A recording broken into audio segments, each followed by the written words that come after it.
Okay, let's get real for a second. If you've ever felt overwhelmed by all the buttons and dials on your camera, you're not alone. Manual mode can seem intimidating at first, but trust me, it's not some secret club reserved for pros. In fact, learning to use manual mode is one of the most empowering steps you can take as a photographer. It's the difference between letting your camera guess what you want and you telling your camera exactly what you want to create. If you've ever Googled how do I use manual mode on my camera, or what's the deal with the exposure triangle, you are definitely not alone. These questions pop up in search bars and forums every single day, and for good reason. Manual mode is the gateway to creative control, but it can feel like a maze of technical jargon at first glance. In fact, these are the most searched questions by beginner photographers on YouTube every single year.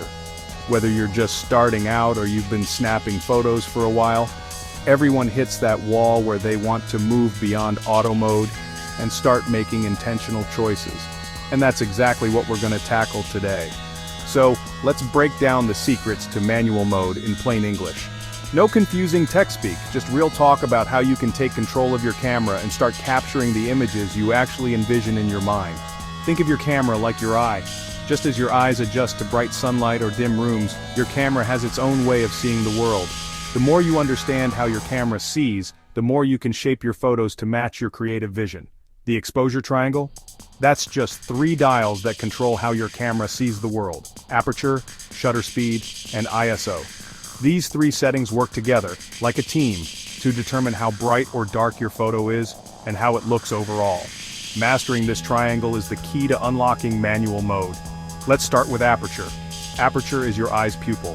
It controls how much light gets in, and how blurry your background is.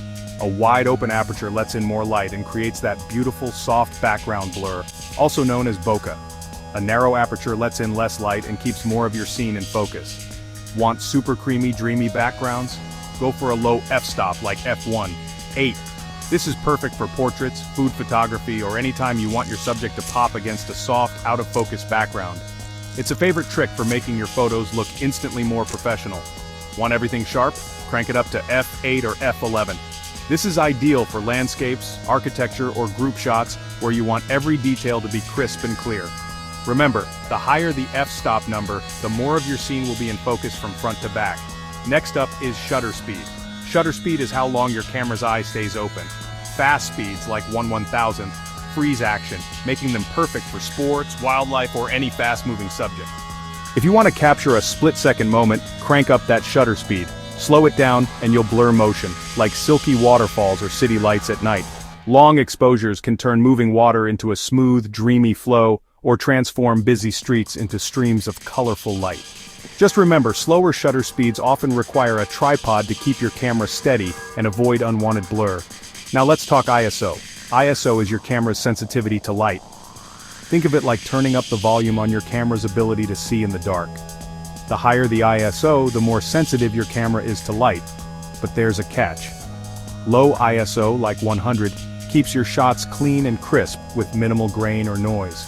This is perfect for bright sunny days or when you have plenty of light. Your images will look sharp and detailed. Bump it up in low light, but watch out for grainy noise. High ISO can help you shoot in darker conditions without a flash, but it can also introduce that speckled, gritty look known as noise. The trick is to find the right balance. Enough ISO to get a bright photo, but not so much that your image quality suffers. Manual mode is all about balance. You're constantly juggling aperture, shutter speed, and ISO to get the exposure just right.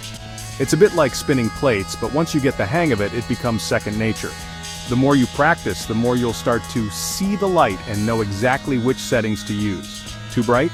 Dial down your ISO or close your aperture. You can also speed up your shutter to let in less light. These small adjustments can make a huge difference in preventing overexposed, washed-out images. Too dark? Slow the shutter or open up the aperture. You can also raise your ISO, but remember to keep an eye on noise.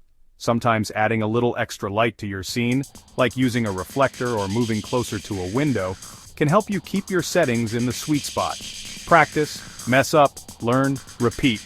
Don't be afraid to make mistakes. Every bad photo is a lesson in disguise. The more you experiment, the more you'll understand how each setting affects your final image.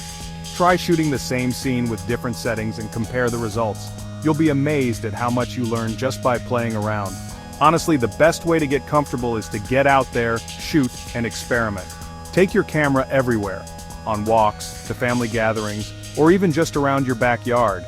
Try shooting in different lighting conditions at different times of day and with different subjects. The more you shoot, the more confident you'll become. So grab your camera, set it to manual, and start playing, because that's how you unlock the real magic. Remember, every pro was once a beginner, and every great photo starts with a little curiosity and a lot of practice. Don't stress about getting it perfect. Just enjoy the process, and let your creativity lead the way. See you out there.